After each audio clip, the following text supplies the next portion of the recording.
All right, a happy trade deadline eve. We've got a trade, Lakers, Utah, Minnesota. I am here at ESPN. I'm in a hallway, random hallway here, just trying to find a quiet place because it is busy today. I brought my Actually, I bought a whiteboard and put it in my suitcase and brought it. And I know everyone's like, Bob, you need a bigger board, but I need a bigger suitcase because that's as big as a board that is going to fit, especially when we have a three-teamer involving players and picks and finances and everything like that. So we will do about an 8-minute video. I put the draft or the breakdown on Twitter and on Instagram here. Russell Westbrook goes to Utah with Juan Toscano Anderson, Damian Jones. 2027 first, top 4 protected. That turns into a second. Mike Conley and Nickeil Alexander-Walker go to Minnesota, and they get a second also. And then the Lakers get D'Angelo Russell, Malik Beasley, and Jared Vanderbilt. We'll do a little bit of a breakdown for each team here. Let's start with the Lakers. I really like this trade. I don't know if it's going to put them in the home game for a play-in. It should at least get them into the play-in where they're 2 games out right now. We'll see where, certainly the health of LeBron and AD will make play a big role in this. But I like it because it basically reverses what the Lakers did back in 2021, where they took that Westbrook contract and they broke it up into 3 players. When you look at D'Angelo Russell, who's making $31 million last year of his contract, he's extension eligible. 2 years, $67 million. He can sign up to. That's the max up until June 30th. Jared Vanderbilt is on he's got a team option for next year. He is at, I just had his number. He is at 4.4 this year, and then he's got a team option for 4.7 next year. And then Malik Beasley's at $15.6 million. He's got a team option also at 16.5. He is not extension eligible. You basically have to play it out and decide on both of these players, both of their team options here. It's an upgrade to the roster. It's an upgrade. I'm not saying that D'Angelo Russell is an upgrade over Russell Westbrook, but 3 players that are coming back that can help you. I thought Malik Beasley was worth a 1 just by himself. You can make an argument that Jared Vanderbilt's worth a 1 or 2 good seconds just by himself. And D'Angelo Russell, I get it. He's got flaws. He holds the ball a lot. His usage rate is high. You're probably best playing him off the ball. He's not a true point guard here. So you have to accept kind of who he is. But when you get 3 players and then you send out Westbrook, it's an upgrade. Okay? It's an upgrade right now. And what it does is, we've always talked about cap space, and I know cap space is sexy. The Lakers can go 1 or 2 ways this offseason. They can just say, you know what? I want my $36 million in room. I'm going to let go Rui Hachimura. We're going to decline the options of Beasley and Vanderbilt. We're going to let D'Angelo Russell go, and we're going to act as cap space. You got LeBron and AD on your roster, and that's it. That's not the way to go, unless you're getting a stud, and then you think you can build out your roster. What you're likely going to see, what the Lakers this upcoming offseason is, you're going to see the Beasley option picked up. You're going to see the Vanderbilt option picked up. You're going to see maybe an extension for Russell. You're going to see Hachimura extended on a qualifying offer, likely re-signed. And then all of a sudden, that Laker roster that was top heavy in contracts, LeBron, AD, Westbrook, and you had no tradable contracts. You basically had Patrick Beverley and a bunch of minimum players and Kendrick Nunn at one point. Now, all of a sudden, besides your 2 main guys, you've got D'Angelo Russell on a nice contract. You've got Malik Beasley back on a $16, $17 million contract. You've got Jared Vanderbilt. You've got Rui Hachimura. So when that next disgruntled player wants to be traded, I don't know if you have enough draft assets because now you have a 2029. That's your lone pick to trade in a first, as far as what you can trade as far as a first. But it just gives you so much roster flexibility that you're not bogged down and you're not chasing the minimum market going after 8 or 9 players. I like it for on the court. I like it how it gives them roster flexibility. I like it that it only cost them 1 first-round pick, and you still have that 2029. let's see. We've got 19 hours to the trade deadline. Maybe Patrick Beverley and Lonnie Walker in a first turns in Bojan Bogdanovic. Maybe. Let's see what happens here. But I really like it for the Lakers. Give Rob Pelinka credit, right? He didn't have to give up both those two. Westbrook is out. Those three players are in. You get a shooter in Beasley. You get a double-double guy in Vanderbilt. He is a blue-collar guy. And then you get D'Angelo Russell, who you are well, familiar with. And you still have Schroeder. You still have Troy Brown. You can let Russell go in the offseason.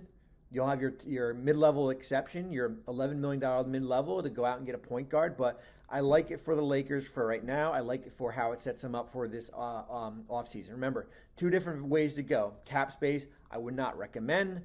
Or you bring back this same group, and now you've got a bunch of tradable assets, and it really does balance out the roster.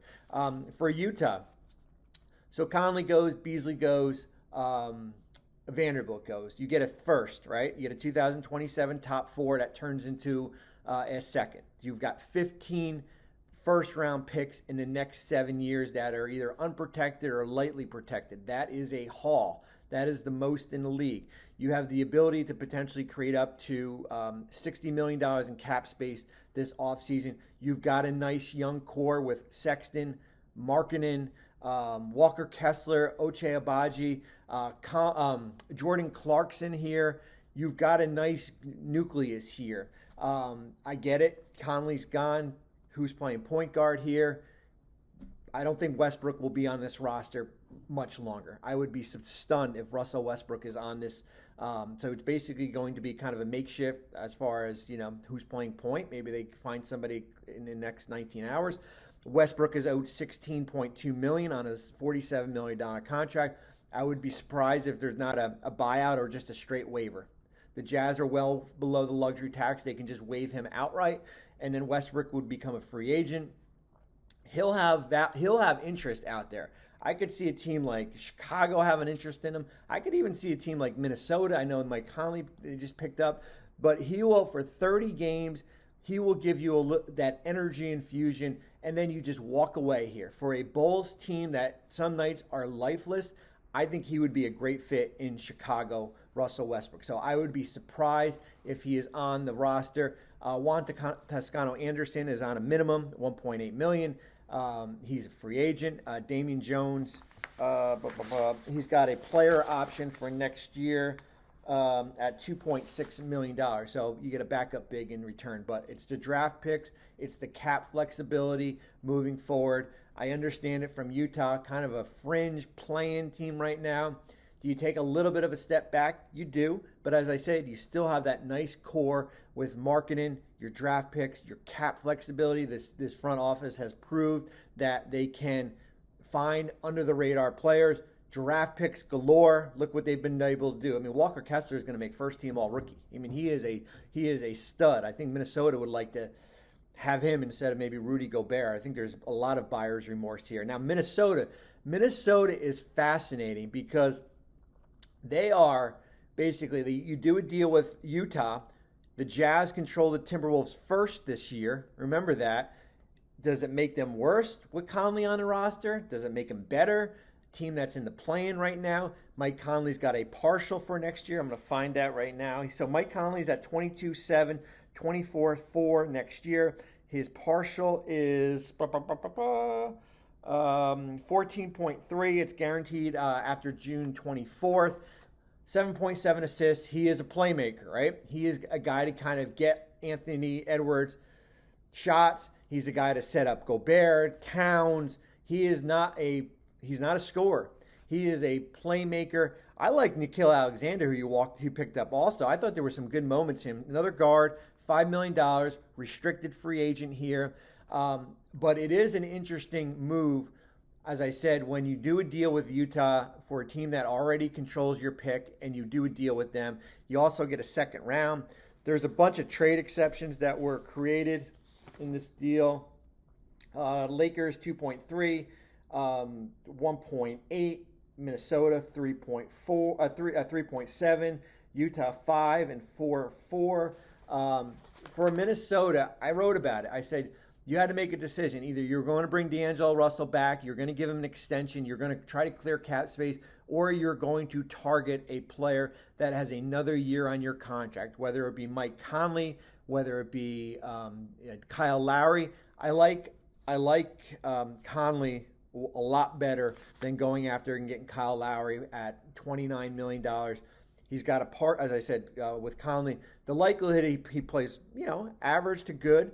You pick that up, and that's kind of who you are next year, and you're not a cap space team.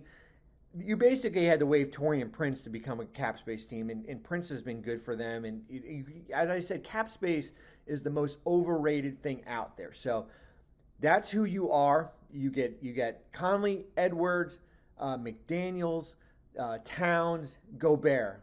Let's see what happens in the next 25 days. So that is my synopsis, my 11-minute synopsis. I have a feeling it is going to be a long 19 hours, knock on wood. We will try to do our best to put more videos, but I really like it for the Lakers. I like it for Utah as far as keep on accumulating. They know who they are from a roster standpoint. I understand it from Minnesota's perspective as far as Conley over Edwards, because you have him for another year. Hopefully everyone has a great night. We will talk soon. Thanks for watching ESPN on YouTube. For live streaming sports and premium content, subscribe to ESPN+.